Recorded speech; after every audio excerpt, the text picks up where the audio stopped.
Assalamualaikum warahmatullahi wabarakatuh. Perkenalkan, nama saya Maria Ulfika, NIM K1A219025, Prodi Kepelatihan Olahraga Angkatan 2019.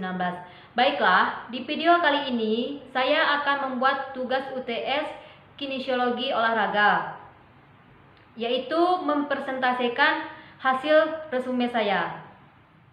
Yang pertama yang kita bahas yaitu sistem kerangka dan sistem otot. A. Sistem rangka. Yang pertama, rangka aksial. Rangka aksial merupakan rangka yang letaknya di bagian tengah tubuh, meliputi tulang tengkorak, tulang dada, tulang rusuk, dan tulang belakang. Yang kedua, tulang apendikular. Rangka apendikular adalah rangka yang membentuk lengan-lengan. Yang bagian A, tulang pipa, contohnya adalah tulang tibia atau tulang kering yang ada di kaki. Yang B, tulang pendek, contohnya talus di mata kaki. Yang C, tulang pipih, contohnya tulang pinggul, tulang belikat, dan tulang-tulang kranium yang melindungi otak. Yang D, tulang tidak beraturan, contohnya tulang pelvis yang melindungi organ yang ada di bawah, tulang rahang untuk makan dan berbicara, dan tulang belakang yang melindungi sumsum tulang belakang kita. Fungsi sistem rangka manusia. Yang pertama, menopang dan memberi bentuk tubuh. Yang kedua, menunjang pergerakan tubuh. Yang ketiga, memproduksi sel darah. Yang keempat, menyimpan mineral. Tipe-tipe tulang di dalam tubuh manusia. Yang pertama, tulang pipih. Yang kedua, tulang panjang. Yang ketiga, tulang pendek. Yang keempat, tulang tidak beraturan. Yang B, sistem otot. Yang pertama yaitu otot polos. Otot polos berfungsi untuk mengubah ukuran iris atau selaput pelangi dan mengubah bentuk lensa mata.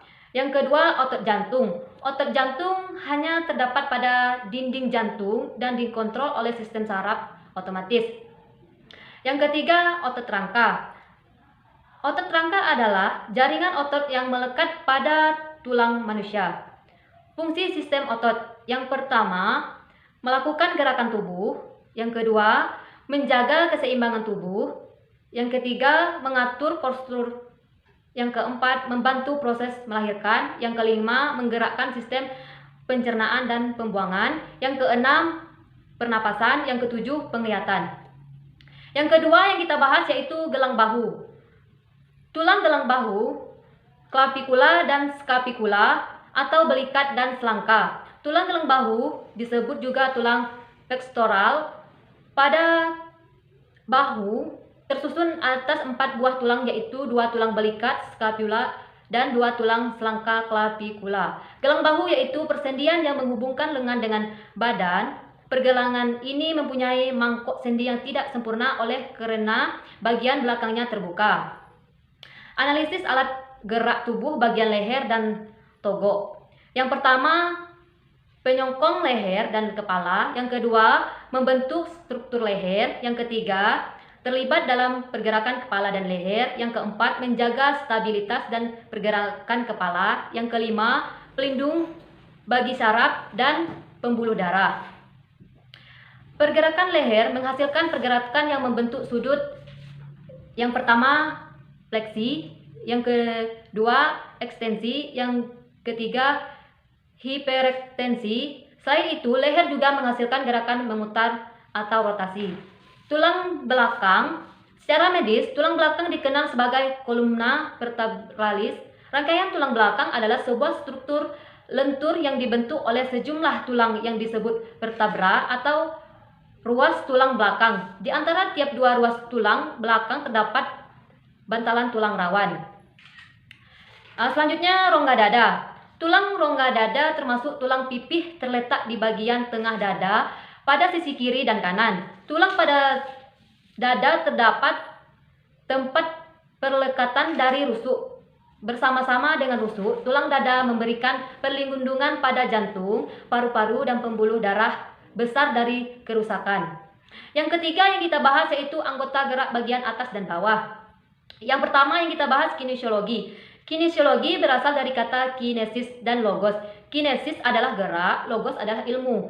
Kinesiologi merupakan suatu ilmu yang mempelajari gerakan manusia yang efisien, efektif, dan aman didekati dari analisis rangka, otot, dan hukum mekanika. Yang kedua, anatomi otot.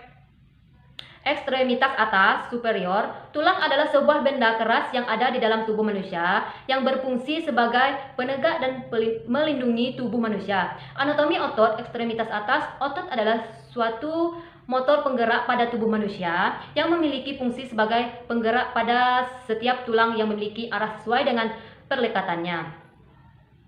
Yang ketiga, anggota gerak bawah, ekstremitas inferior. Yang pertama yaitu tulang gelang pinggul, yang kedua femur, yang ketiga tibia, yang keempat fibula, yang kelima patella, yang keenam tarsal, yang ketujuh mata tarsal, yang kedelapan phalanges. Yang keempat yang kita bahas yaitu dasar gerak tubuh dan biomekanika tubuh manusia.